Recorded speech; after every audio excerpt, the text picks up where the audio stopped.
Hello, everybody, and welcome to another episode of Uncommon Sense and the world around, and the world at large. I am your host, Drew.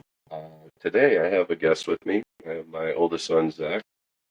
He is going to be providing his opinions and outlook on the recent presidential debate between Trump and Biden, and I will be joining him and sharing my opinions on that as well.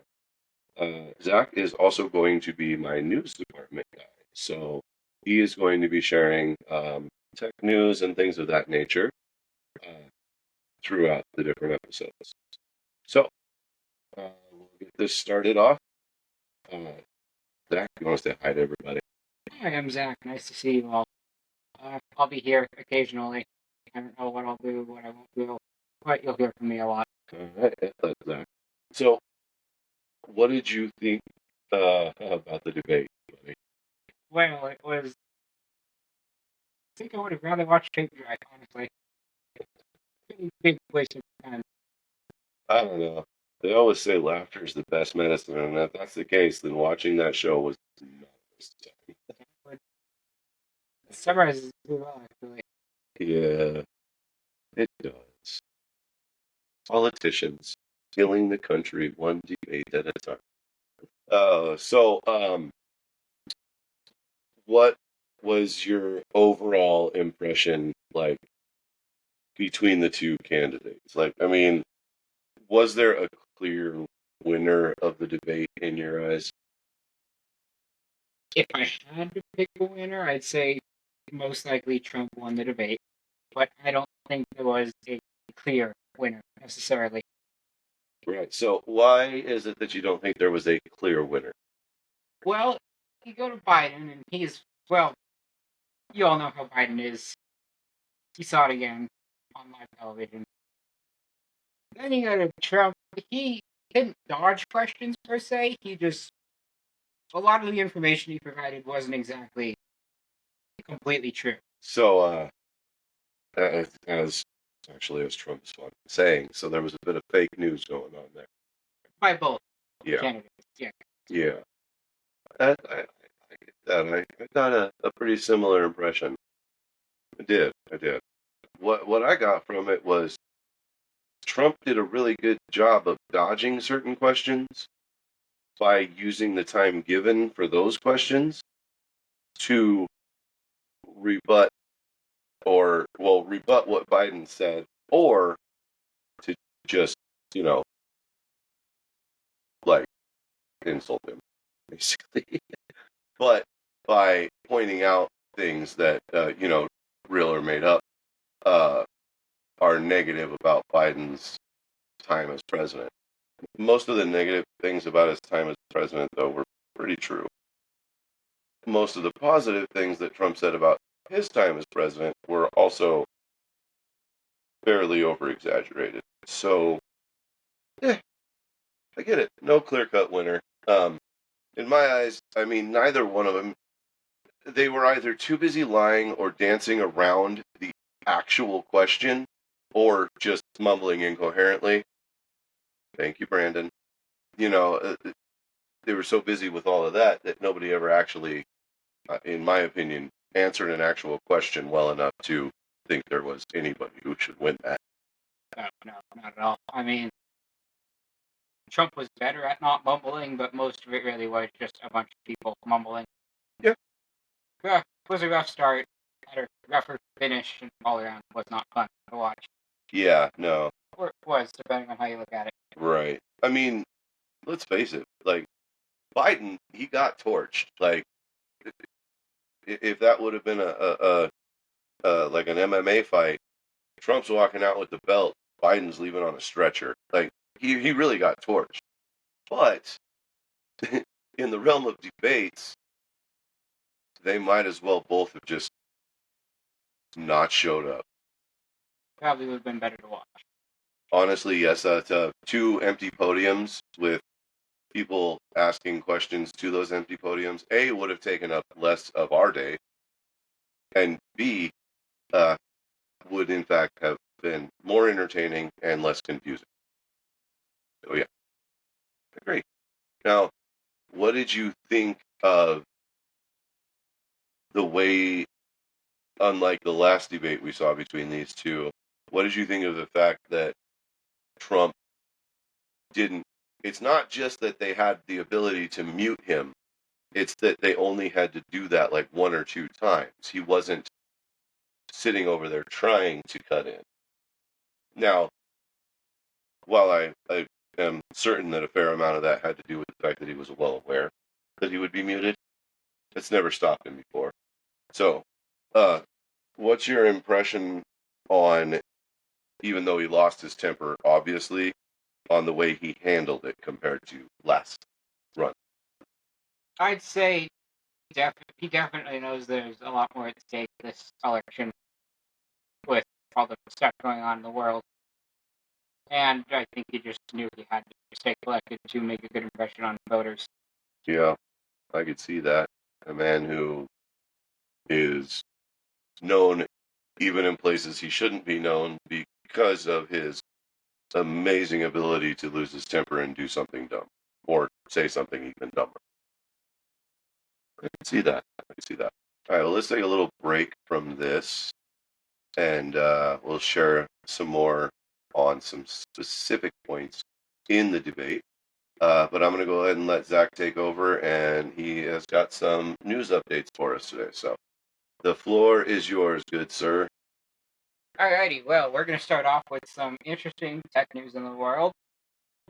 This is a little late now, but on June 18th, Nintendo held their, however often they decide to hold it, they had a Nintendo Direct, which is where they announced new games and collaborations going on through the remainder of the year, or whenever it happens to be. If it's in February, it's for the beginning of the year. If it's in June, it's for the rest of the year. It just depends on when they do it. So this one had a lot of fun things, like the announcement of Metroid Prime 4, which has been in development for 7 years. The Legend of Zelda Echoes of Wisdom, which is the first Zelda game where you actually play as Zelda. Nintendo revealed Mario and Luigi Brothership, which is the first installment in that franchise in about a decade. They also revealed Super Mario Party Jamboree, which is supposedly taking place on a resort and features 110 new minigames and a whole bunch of new boards, and returning boards from old games.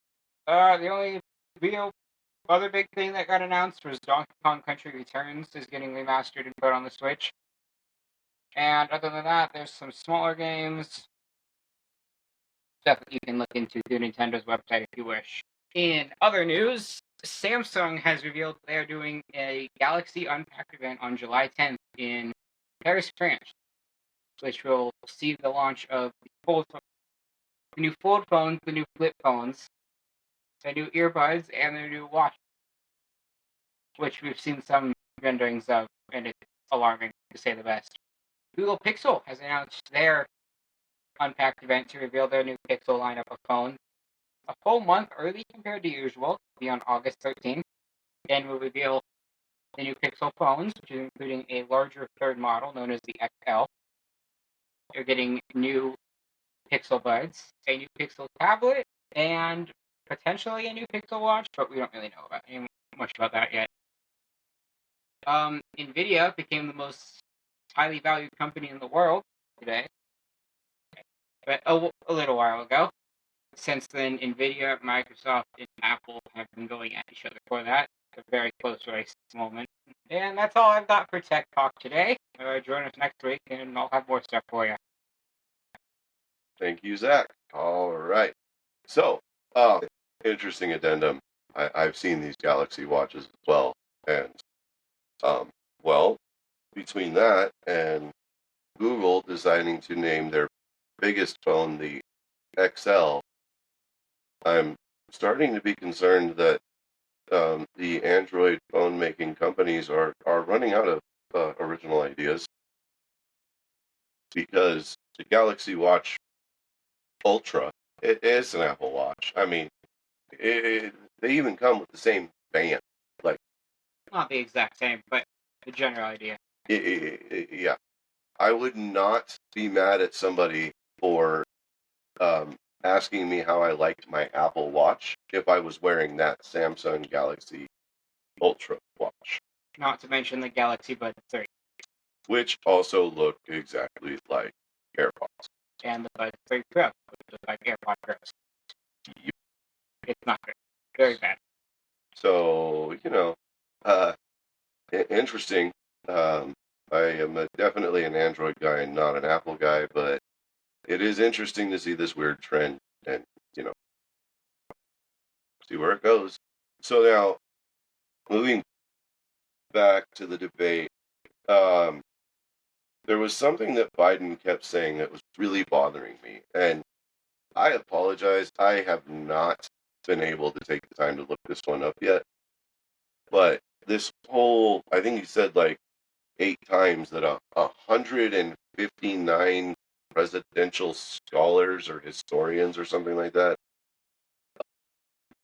voted Donald Trump the worst president in the history of presidents.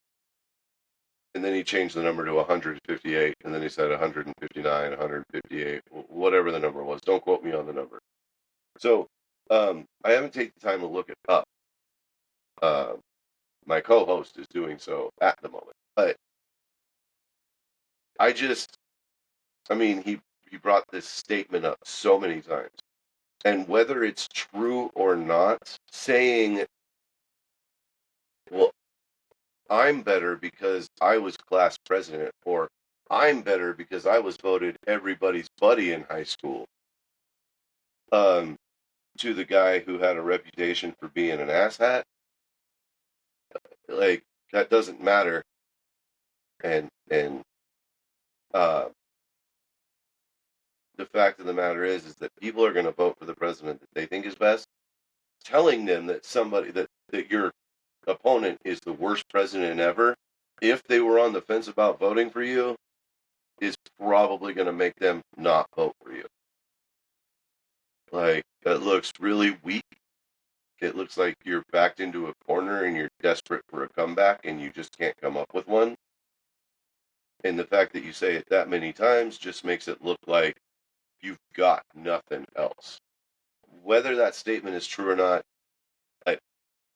his basically using it as an act of desperation or some kind of segue to get him out of whatever hot soup Trump was dumping him in at the moment, because dude cannot have a verbal battle with Trump and win.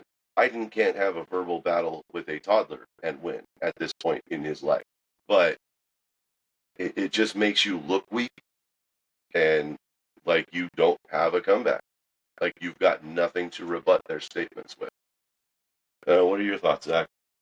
I just, I don't even know what to say about that whole little remark that Biden was making. It's fine if you say it once, probably not true, but it's fine if you say it once or twice, but anything more than that, it just sounds like you're, like you said, trying to get out of it. It's a scapegoat or a tactic to try and change the focus, wagging the dog, if you will. The other thing that I want to harp on a little bit is the fact that Biden did blatantly lie. And I don't know if it was knowingly or if he just really doesn't realize it. The fact of the matter is, with that man's current state of health, it could be either or. I'm actually concerned for his well-being. That's not even me trying to be a jerk. But when he said that the border guards are doing great and they like him and they hated Trump, I could not believe if there was any group of people in the United States that really liked Trump that you wouldn't call a quote unquote Trumper, then it would be the guys that work the borders, our borders. Those guys have universally stated that they will be voting for Trump. This has not been something where it's been like a group of them came forward like, no, that's not true. We don't all hate Trump. No. It's like a unilateral thing. They're all like, we do not hate Trump. Biden's terrible. Trump's the guy. That's that it just that's another one of those things where I have to wonder how much of what Joe Biden said does he A remember or B even realize what he was saying in the first place. But when he said that, that was just a laugh because Trump's thing was the border. And his effort that he was putting into securing the borders made their jobs much easier. So that kind of bothered me. Was there any statements from either of them in particular that had you, Zach? Nothing that really had me bothered, but one thing I found it really funny was when Trump was talking about how he play Biden in a game of golf. And I think that would probably be the best way to have the election this year. Yeah, that would be awesome. I remember that one. Yeah, that was great. I just love the fact that Biden stood up there and be like, I could beat him in golf. I'll play him. I've asked to play him golf. The dude looks like he's going to fall over just on the deck out if he walks more than 20 feet alone. Yeah, yeah, he doesn't. He can play golf. Yeah, no. In fact, he said that, and I started trying to visualize him playing golf, and it just made me laugh. And then it made me a little sad for him. Yeah, no. What did you think about Trump's like epic efforts to dodge questions about January 6th? It was a little suspicious if you take the time to look at it, but I don't think anything big is ever going to come of it. He doesn't like talking about it. It's probably not a matter that he'd like to bring up ever. That's all I have to say on it, really. Yeah, that's kind of where I'm at. I mean, if it wasn't something that he had been asked about 50 billion times up to this point, something that he hasn't been hated on for, something that he hasn't, oh, I don't know, faced criminal charges over already, I am like almost 100% certain he would have answered questions about that. Not really, because he's still a politician and a businessman, which means he still lie and, you know, sell his mother for a gold coin, you know. But nonetheless, I could understand just not wanting to answer those questions in that arena. Those should be things that an interviewer addresses separately, I think, because the debate is supposed to be talking about your goals as a future president. I did enjoy what Trump did with the time he was given to answer those questions, though. Oh, yeah. Watching him make fun at Biden was something that I'll remember for a while. Yeah, yeah. Not to mention that when he was using those rebuts and the times that he was like definitely telling the truth about either his accomplishments or Biden's shortcomings, the times that he was actually telling the truth in those situations, it it was just brutal. I mean, it was well placed. And if you're not willing to answer those questions, using that time the way he did, hey, why not? Yeah, I mean, if you're not going to answer the questions, you might as well try to make your political opponent look as bad as possible. Yep. Yep, yep, yep. And that way, there's only a minimum amount of people that are even going to pay attention to the fact that you really didn't answer those questions, or after a couple of days, are even going to care about whether or not you answered those questions. The fact of the matter is, y'all want to talk about politicians being liars all the time, but then you ask them questions like that. What does the answer matter? You act like the answer matters. Why? If they're liars, then why would the answer? You should assume that they're lying. So if he had been like, oh yeah, no, 100%, I'll do blah blah blah, buy the book, no problems. No, I won't even, you know, yeah, you should probably not believe him. The fact that he didn't answer at all just means at least he's not lying to you. But that is as it is. So I did notice this is something that you and I talked about a little bit, Zach. I did notice one thing that I want to point out. As you have probably understood up to this point, Zach and I have been talking about shortcomings of both of these debaters, and the fact that this debate was, I mean, it was just a hot dumpster fire. It wasn't a real debate. It was a really, really sad comedy show is what it was. Canadian call it. Yeah, yeah. But there was one thing, and I'm just going to point this out because it is something that I noticed. Now, they asked Trump more than one question about the January 6th thing. And Trump mentioned Biden and his son's criminal activities and all of that. But these interviewers, whatever they are for the debate, didn't ask Biden any questions about that stuff. So that's a little confusing. It's a little, I mean, I know it was CNN, so they're not going to give a Republican any real love there, but that's one of those that kind of, it stuck out to me almost immediately after the debate was over. Like, hey, wait a minute. They didn't ask questions about that of him. So I thought that was interesting. What about you? Yeah, I think it's at the end of the day, it's CNN. You're never going to get any love toward any form of Republican over there. Right. If it had been on like Fox News or any of the other more conservative stations out there, then yeah, you probably would have seen some bias toward Trump. There's no way to get a truly unbiased debate. Well, yeah, not anymore, unfortunately. But yes, that is correct. I mean, all these mass media outlets are controlled by somebody. And the people that they are controlled by have their own political viewpoints. CNN is a very much liberal mass media outlet. Fox News is the exact polar opposite of CNN. It's the way it works.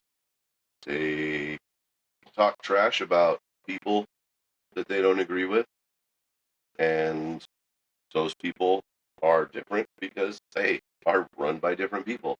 CNN was not going to give Trump any love. Honestly, the whole thing, because it was being hosted by CNN, it actually, on that end of it, went a lot better than I thought it was going to. Yeah, there was a lot. CNN did a good job. Yeah, I was surprised. I hate to have to actually say The, that. the, But yeah.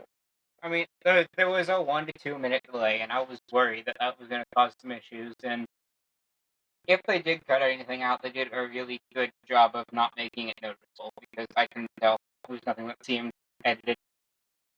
Yeah, and I would think that if they were going to use that time to edit, the things coming out of Trump's mouth would have made a lot less sense to anybody who's listened to Trump talk before. Because I can't imagine what they would have edited out that wouldn't have made it sound just way worse than you're normally used to hearing him talk. Because he's already on that brink, like he's walking a fine line there in the first place. But that was something that was worrisome. I was surprised how well it went. I was surprised at the like civility between the interviewers and Trump. Um, there was no love lost between Trump and Biden. That was obvious from the get go.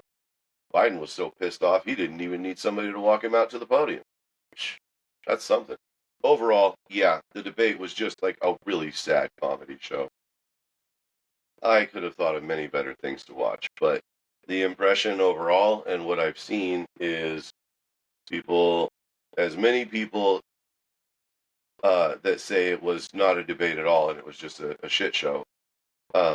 There are at least as many people that are saying that, yeah, it may have been that, but Trump still won that one. And I mean, if we're going by burn unit scores, yeah, no, Trump won.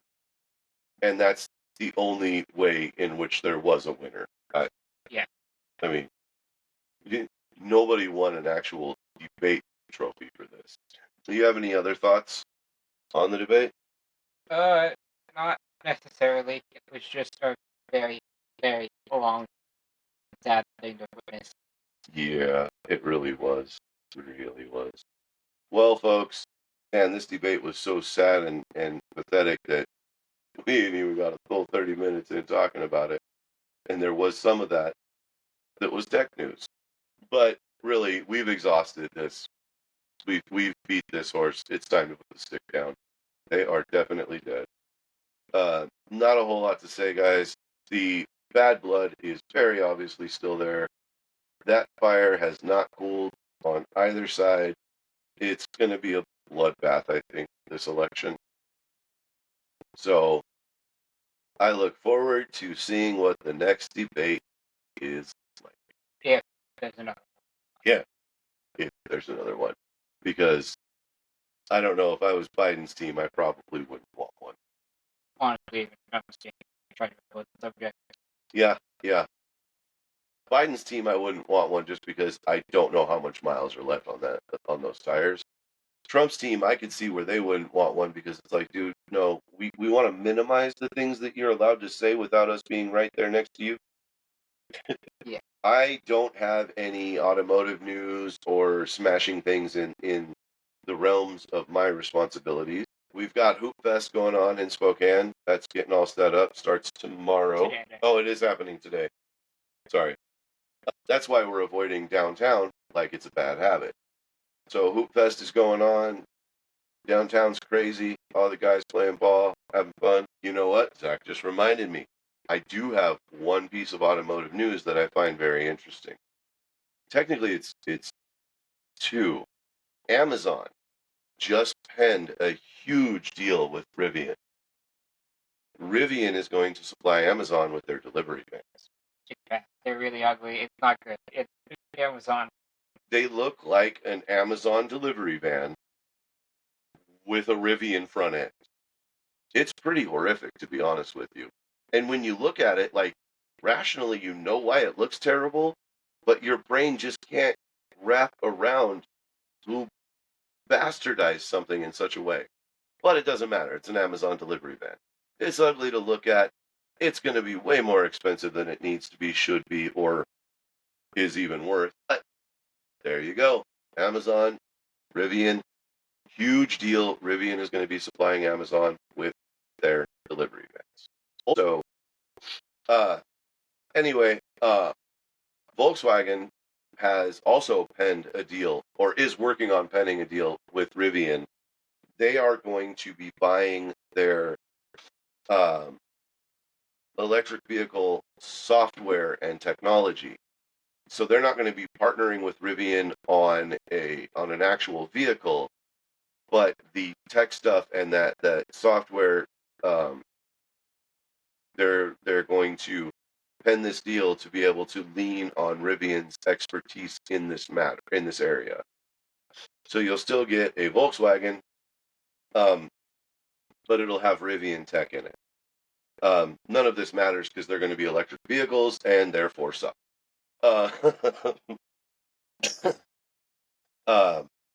If you're a big fan of Rivian, hey, congratulations. The company is pulling in the bankroll.